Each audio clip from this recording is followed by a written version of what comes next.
तुमच्या प्रश्नाचं उत्तर तुम्ही चूक दिलेलं आहे. तुम्ही अशा घडतात ही कबूल करता, त्याच्यातच बीड जिल्हा कुठल्या दिशेने चालला हे आपल्याला कळतंय. बीड जिल्ह्यामध्ये बऱ्यापैकी मागच्या 1 वर्षामध्ये थोडी सुधारणा झाली अशी अपेक्षा होती, पण हे नेहमीच आणखी घटना वेळोवेळी घडतायत.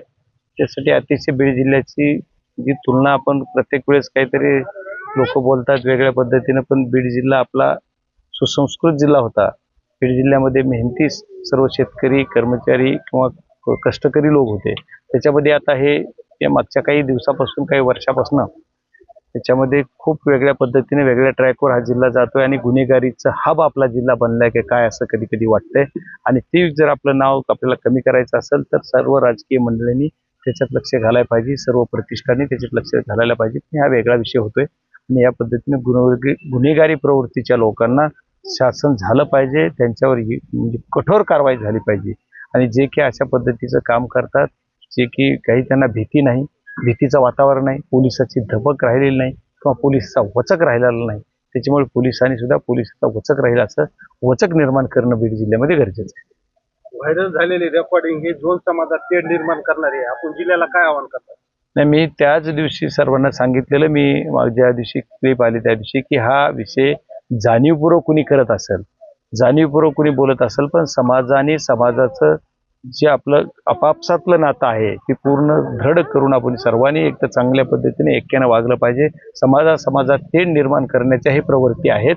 त्याच्यामुळं कुठलाही आमचा मुस्लिम बांधव त्याच्यावर ॲग्रेसिव्ह होणार नाही किंवा झाला नाही किंवा दुसऱ्याने त्याला वेगळ्या कुठलं बघायची गरज नाही. त्यांचा सुद्धा मुस्लिम बांधवांचा सर्वांचा संयम आहे आणि आपण सर्वजण एकदम ताकदीनं एक सर्व जाती धर्माचे, त्याच्यात कुठला विकल्या जातीचा विषय, तेढ निर्माण करणारा विषय जरी कुणी करत असला तरी आपण अशा प्रवृत्तीला ठेचून काढू आणि पुढे जिल्ह्याची प्रगती करायचा प्रयत्न करू. फक्त 2 आरोपी अटक आहेत. अनेकांचं म्हणणं असं आहे की 2 पेक्षा अधिक आरोपी याच्यामध्ये समावेश. हो, आता मला कुटुंब आणि सर्वांचं म्हणणं पण ऐकलं मी, त्याचं म्हणणं आहे आणि त्यांचं म्हणण्यामध्ये काहीतरी तथ्य आहे.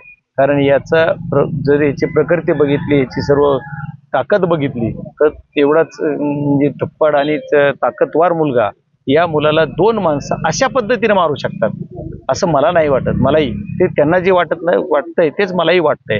त्याच्यामुळे याच्यात अनेक माणसं असू शकतात असा संशय आहे.